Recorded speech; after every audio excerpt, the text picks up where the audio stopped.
So more charges could be possible as officials look into whether this could be an act of terrorism. Let's bring in ABC News contributor Robert Boyce. Robert, it's good to see you. We've talked about this before. You've been with the NYPD for 35 years. You have seen a lot in terms of investigation. So let's start with, what do you think the next steps are in this sort of investigation, and what federal agencies are now going to be involved? Sure. So right now, Phil, and good evening.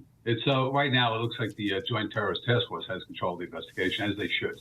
What happened here when you hear Alu Akbar, you know right away it's probably Islamic terror, because that's right out of the ISIS playbook.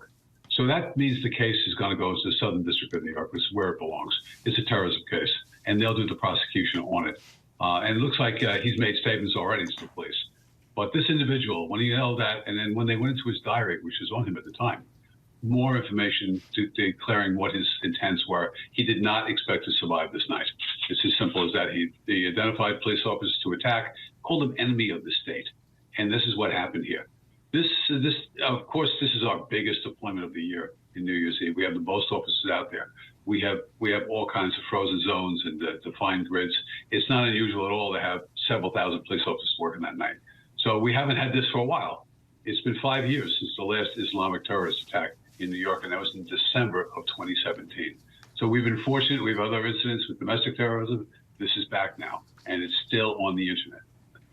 Robert, you know this, as the NYPD routinely does. They put out a bulletin shortly before New Year's Eve about suspected violence.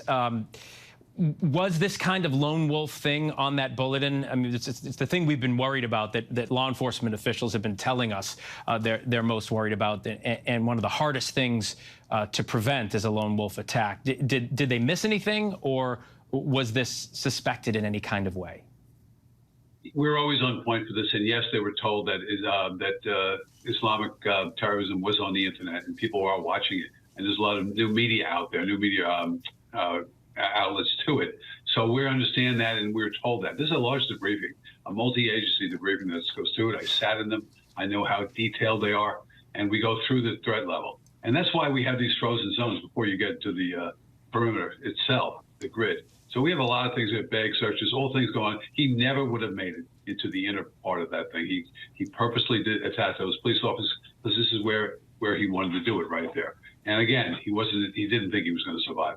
But clearly, we were ready. The police department was ready, and those officers, they're extremely injured. So I wish them the best to get home as soon as possible. Robert, the suspect attacked police officers. We talked about this diary that was allegedly there indicating he believed he would die. You just mentioned that. So do you think this was a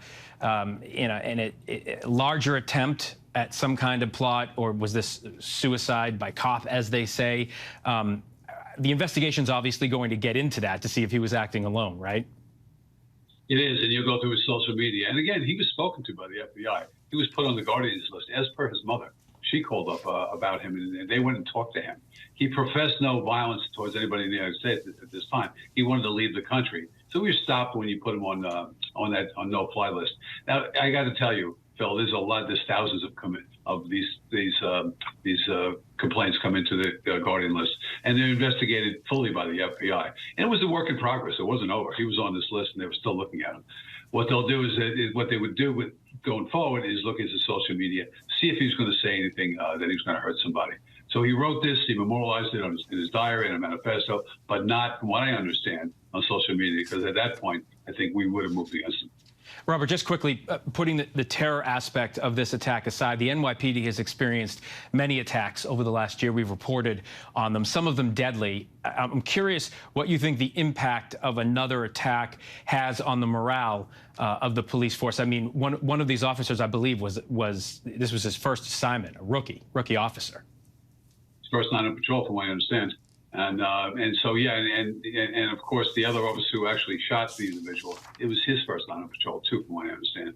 So that's a tough way to start in anything. And usually we take them out of the academy, we put them there in these things, and then they're out of perimeters for the most part. But they really, the morale here is on point right now. We survived a very tough night here, and that's what's important to understand. This is real. This is back to us now. This terror, this Islamic terror, and we're on point for that too. We have a lot of resources, a lot of tie-offs with government agencies, listening to things coming in. We're in detailed communications with all kinds of issues across the country. So it's important to understand that this individual, he was radicalized online. He was not sent to a camp. He was not none of that we've had in the past. In my time, I've had 5 different terrorist attacks, Islamic terrorist attacks, as chief of detectives. One was the same, eerily the same thing. An officer was hit in the head with a hatchet in 2015. Again, inspired by this propaganda, this anti-West, anti-American propaganda. All right. Well, we are certainly happy that the word is that the officers are on the road to recovery. Robert Boyce, thank you so much for taking the time tonight. Thanks, Phil. Thanks for having me.